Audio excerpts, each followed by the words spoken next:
This week, we're going to talk about the K-means algorithm and about concepts such as intrinsic dimension that come out of that algorithm. So we're going to start with a little visualization of the algorithm using a code that I got from Frolian blog.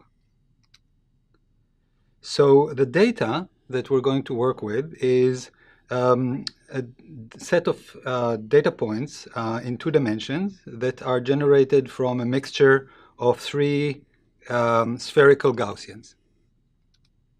So here's the data, and what you see in red are the points which are the centers of the Gaussians, and the blue points are the points that were sampled from that Gaussian.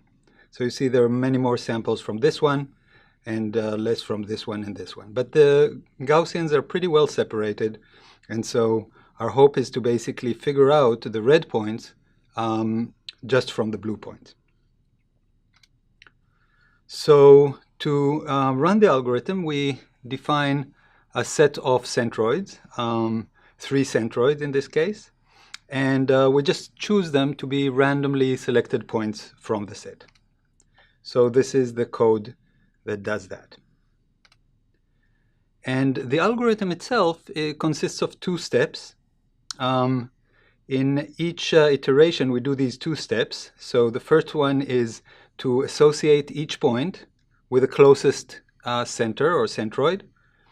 So the thing that minimizes the distance from the centroid. And then this way we are associating each point with the centroid. Now we're going to update the centroids to be simply the mean of the points that are associated with it. Okay?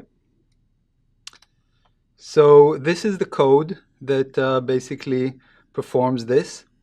I'm not going to go in detail, but you can see that the first function calculates what's the closest centroid. The second function calculates an update of the centroid places. And the last one is one that just computes the error. As we'll see in the future, the error is a very important measure here, and a lot comes out of it. But we're not really going to use it directly in the algorithm. So let's see this algorithm in action. So what we see here is the points that we had before, and we see with the dots, the black dots indicate where the initialized points are, and you see that they're not really in very good places. The crosses indicates where the true centers are. These are the points that we want to identify. Okay, so the colors indicate what is the closest centroid. Okay, so these orange ones are all mapped to this point, the gray ones are mapped to this point, and all of these red ones, even though they belong to 2 clusters, they belong to this point because that's the closest point to them. Okay, so now the algorithm proceeds by iterating, by basically taking the mean of each set and defining that as the new point and then reassigning the points. So let's see what happens. So in the first step, we don't see much reassignment, but we see that this center moved significantly over here. The next one, we see the points are moving even further. This point that belongs here is also moving in this direction. And the points are having more and more the one color per cluster. So this cluster is red. It has a little bit more red points here. This cluster is just part of one cluster, and this cluster is a mixture of this one and this one. Okay, this point is kind of in the center. So we continue more iterations, and as we continue, you see that basically our points converge to the green crosses. So basically, we can say that we have recovered the centers of these 3 Gaussians. Okay, so that's basically how the algorithm works.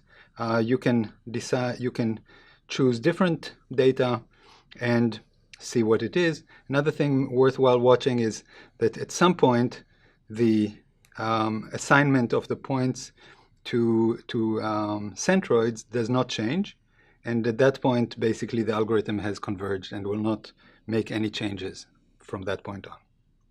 Okay, so next time we're going to talk a little bit more about the theory of this.